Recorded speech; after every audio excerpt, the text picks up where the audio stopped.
প্রতিষ্ঠা হবে, আমরা দেখে যেতে পারবো। এটা শুধু আমাদের বক্তব্য না, এটা শুধু আমাদের কথা না।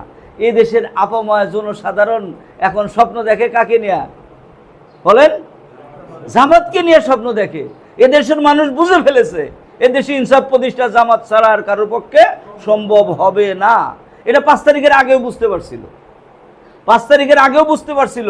54 বছরে সবাই আসছে একবার করে, কেউ 2 বার, কেউ 3 বার, সবাই আসছে। কারোর দ্বারাই 54 বছরে ইনসাফ প্রতিষ্ঠা সম্ভব হয় নাই। তাই এবার জামাতের মাধ্যমে মানুষ ইনসাফ প্রতিষ্ঠার স্বপ্ন দেখছিল। কিন্তু একটি কুচক্রী মহল একটা অপতৎপরতার মাধ্যমে আমাদের সেই বিজয়টাকে কি করেছে? ছিনিয়ে নিয়েছে। এখন তো মনে করবেন বিজয় ছিনিয়ে নিয়ে গেল, আলহামদুলিল্লাহ। না, আমরা রবের সিদ্ধান্ত মেনে নিয়েছি, রবের সিদ্ধান্ত মেনে নিয়েছি। অনেকে আমাদেরকে বলে আপনারা 12 তারিখের রাত্রে অ্যাকশনে নাইমা যেতেন। আমরা হঠকারী রাজনীতি পছন্দ করি না। আর এই দেশের ক্ষমতার মসনদে বসার জন্যই আল্লাহ আমাদেরকে দুনিয়াতে প্রেরণ করেছে, এরকম না। আল্লাহ আমাদেরকে দুনিয়াতে প্রেরণ করেছে তার গোলামি প্রতিষ্ঠা করার জন্য।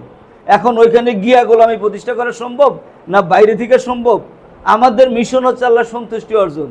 ওইখানে গিয়া সন্তুষ্টি অর্জন না গিয়া সন্তুষ্টি অর্জন, সেইটার আলোকে চিন্তা ভাবনা করে আমরা এককভাবে আমার আমির কোনো সিদ্ধান্ত নেয় নাই। সম্মিলিতভাবে সিদ্ধান্তের ফসল আমরা এই পরাজয় মেনে নিয়েছি। আর আমার রবের কথা আমি বলবো, আল্লাহ পাক তো সূরা নিসার 76 নম্বর আয়াতে বলছে, ইন্না কায়দা শাইতান কানা দাঈফা, নিশ্চয়ই শয়তানের কৌশল অত্যন্ত দুর্বল। 5 তারিখের আগে আল্লাহ পাক শয়তানের কৌশল ব্যর্থ করে দিয়েছিল না? কিন্তু আল্লাহ পাক 12 তারিখে ব্যর্থ করলো না কেন?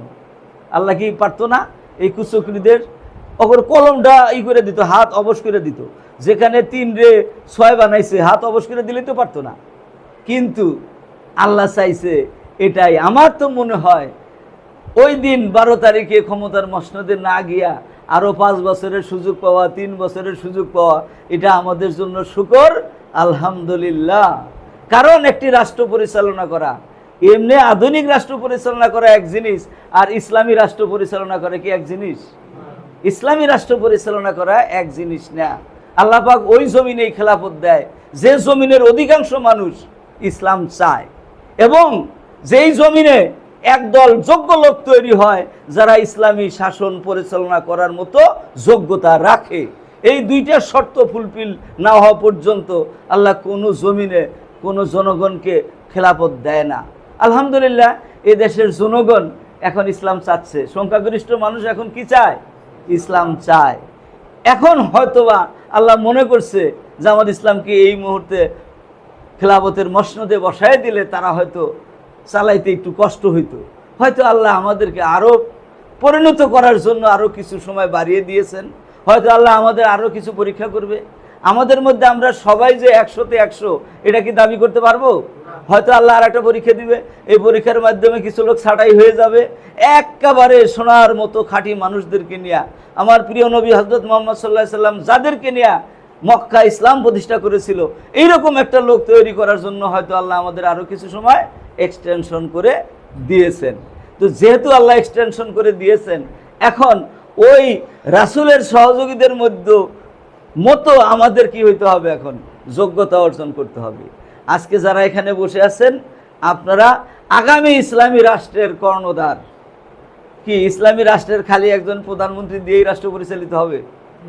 সম্ভব না। এই ময়দানে, এই যে ওয়ার্ডে আমরা বসবাস করি, এই কলাবাগান পূর্ব থানায় 50,000 মানুষ বসবাস করে। 50,000 মানুষকে যদি ইসলামের দীক্ষিত করতে হয়, সেখানে কত লোক লাগবে? ইসলামের যোগ্যতা সম্পন্ন হিকমত ওয়ালা খাঁটি মানুষ কত লোকের প্রয়োজন হবে বুঝেন? আনুপাতিক হারে লাগবে না? সেইটা আমাদের নাই। আমরা মুষ্টিমেয় কয়েকজন মানুষ। আমি তো মনে করি এই মুষ্টিমেয় কয়েকজন মানুষের হাতে এই কলাবাগানের ইসলামের দায়িত্ব দিয়ে দিলে আমরা সেটা পারবো না। তাই হয়তো আল্লাহ আমাদেরকে একটু পিছিয়ে দিয়েছেন। পিছিয়ে দেওয়ার অর্থ কিন্তু ঘুমায় থাকার জন্য না। এখন একটা ঘুম দিবেন, 3 বছর পর আবার ইলেকশন হবে, খবর শুনবেন জামাত ক্ষমতায় গেছে, তখন আপনার ঘুম ভাঙবে। এই অবস্থার জন্য না। এই সময়টা আমাদেরকে তৈরি হতে হবে এবং এই সমাজের মানুষগুলাকে ইসলামের দিকে দীক্ষিত করতে হবে। আলহামদুলিল্লাহ, যারা 12 তারিখে ভোট দিয়েছে সবাই কি একামতের দিন বুঝে? ইসলাম প্রতিষ্ঠার প্রয়োজনীয়তা বুঝে? তারা ইসলাম প্রতিষ্ঠার প্রয়োজনীয়তা বুঝে আমাদেরকে ভোট দেয় নাই, হালাল হারাম বুঝে আমাদেরকে ভোট দেয় নাই। তারা ভোট দিছে আবেগে। যখন দেখছে বিএনপি কি করে, এটা আর বলতে চাই না, উনি আবার রেকর্ড করতেছে। তাদের অপতৎপরতা অপকর্ম দেখে জনগণ আমাদের প্রতি কি হয়েছে? আকৃষ্ট হয়েছে। সবসময় মনে রাখবেন, যেখানে অন্ধকার বেশি সেখানে আলোর মর্যাদা তত বেশি। ওরা অন্ধকারাচ্ছন্ন বাংলাদেশ উপহার দিয়েছিল, বাংলাদেশের মানুষ পঙ্গপালের মতো জামাতের দিকে ধাবিত হয়েছে, তারা আলোর সন্ধান খুঁজছে। কিন্তু তারা অধিকাংশ মানুষ একামতের দিন বুঝে না। তাই তাদেরকে একামতের দিন বোঝানোর জন্য, ইসলামী রাষ্ট্রের প্রয়োজনীয়তা বোঝানোর জন্য আমাদেরকে কাজ করতে হবে। আমরা যারা এখানে বসে আছি, ইউনিট সভাপতি, সেক্রেটারি এবং অন্যান্য দায়িত্বশীল ভাইয়েরা, জামাত ইসলামের সাংগঠনিক ফর্মে সবচেয়ে গুরুত্বপূর্ণ পাওয়ার হাউস হচ্ছে কোনটা জানেন? ইউনিট। ইউনিট হচ্ছে সবচেয়ে পাওয়ার হাউস। ইউনিটকে বলা হয় প্রোডাকশন হাউস। ইউনিট থেকে যে প্রোডাকশন আসবে, সেই প্রোডাকশনই আগামী 5 বছর পর, 3 বছর পর এদেশের রাষ্ট্র পরিচালনা করবে। এই ইউনিটের মাধ্যমে, এই প্রোডাকশন হাউস থেকে যেই প্রোডাকশন আসবে, আগামী 5 বছর পরে সেই প্রোডাকশনের নেতাই আগামী দিনে ওয়ার্ড কমিশনার হবে, কাউন্সিলর হবে, আগামী দিনের এখানে এমপি নির্বাচন করবে। জামাত ইসলামে আমরা কেউই দায়িত্ব নেওয়ার জন্য আমরা কি করি না? খাই করি না, অপেক্ষা করি না। আমরা চাই যোগ্য মানুষ আসুক। আপনারা শুরুতেই ঘোষণা শুনছেন, আমাকে কাউন্সিলর